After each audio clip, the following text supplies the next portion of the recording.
مساجد کے ائمہ کو 25-25 ہزار روپے دیے جا رہے ہیں۔ یہ تجربہ ہمارے خیبر پختونخوا میں ہو چکا ہے۔ وہاں بھی 10,000 روپے تھے اور یہاں بھی 10,000 روپے تھے۔ جب تنقید ہوئی کہ بھائی 7-8 سال کے بعد بھی وہی قیمت ہماری، تو 25,000 کر دیے۔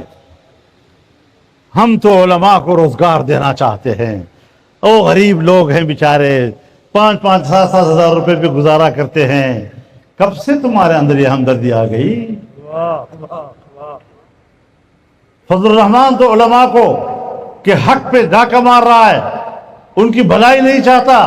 سنو، میرا مولوی اگر کالج میں پروفیسر ہے، اسلامیات استاد ہے، اسکول میں استاد ہے، عربی ٹیچر ہے، قاری ٹیچر ہے، میں نے اس کی ملازمت اور اس کی تنخواہ پر کوئی اعتراض نہیں کیا۔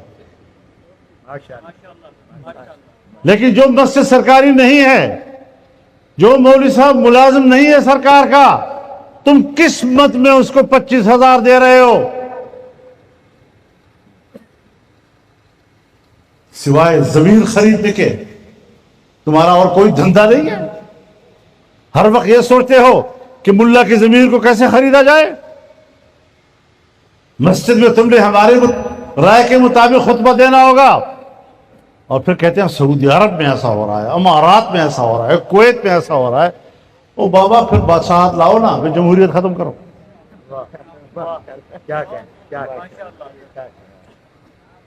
ایک مولوی کے لیے وہ مثال بنتا ہے، نظام کے لیے نہیں ہے۔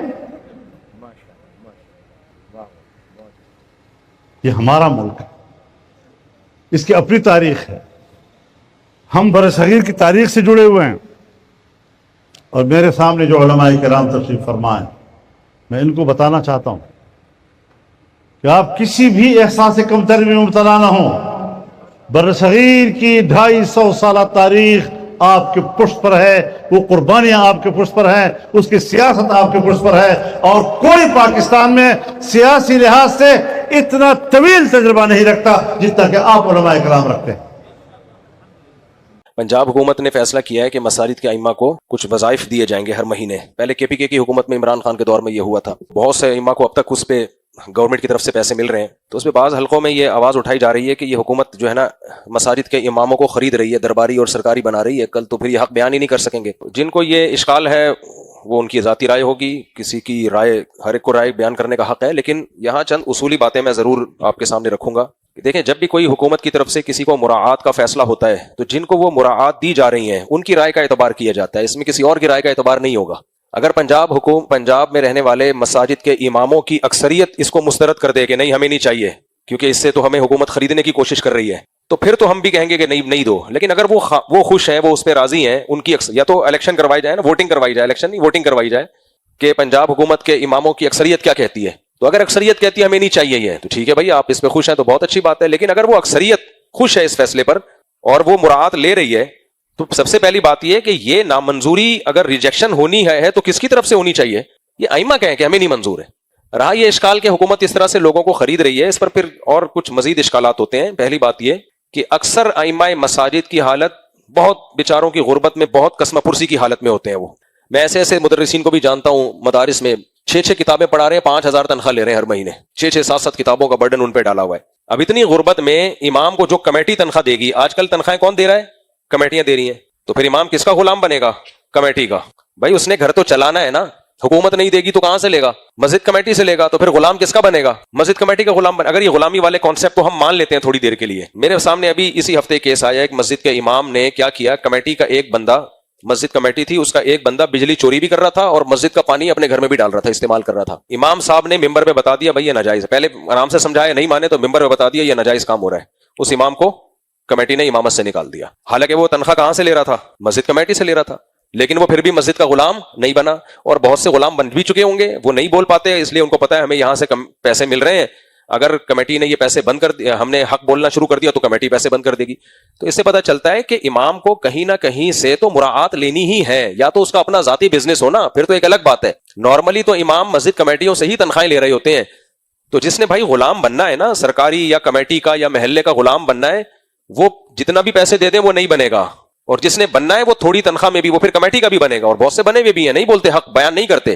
اور یہ جو ہمارے سیاسی جماعتیں ہیں, چاہے وہ مذہبی ہوں چاہے وہ غیر مذہبی جماعتیں ہوں, یہ کیا حکومت سے مراعات نہیں لیتی؟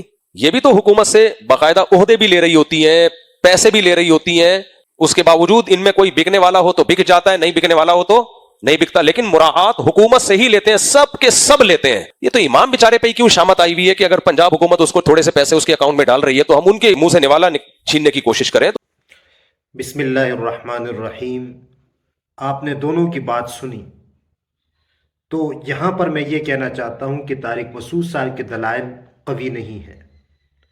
وہ جو بات کر رہے ہیں ان کی اتنی حیثیت نہیں ہے جتنے مولانا فضل الرحمان صاحب بات کر رہے ہیں.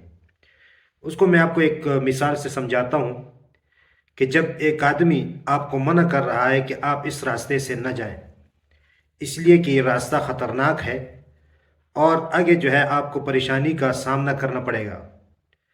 تو اب دو قسم کے لوگ ہیں, ایک تو یہ ہے کہ اس راستے سے وہ گیا ہے, دوسرا ہے وہ نہیں گیا ہے. جو گیا ہے وہ آپ کو یہ سمجھا رہا ہے کہ آپ نہ جائیں, لیکن ایک شخص نہیں گیا ہے وہ آپ کو کہہ رہا ہے کہ نہیں آپ جائیں, کچھ نہیں ہے, راستہ صاف ہے. تو آپ کس کی بات مانیں گے؟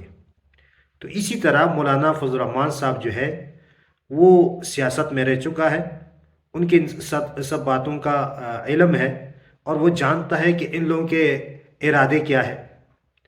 اور وہ جو اقرارنامہ دیا جا رہا ہے امام صاحب کو, اس میں کیا کیا باتیں لکھی ہے, اس سے بھی واضح ہوتا ہے کہ ضمیر خریدا جا رہا ہے. تو ان کی باتیں قوی ہے بنسبت مفتی طارق مسعود صاحب کے.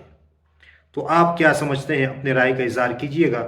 بس اللہ تعالیٰ سے دعا ہے کہ اللہ تعالیٰ ہمیں صحیح بات سمجھنے اور صحیح بات پر عمل کرنے کی توفیق عطا فرمائے. آمین ثم آمین یا رب العالمین.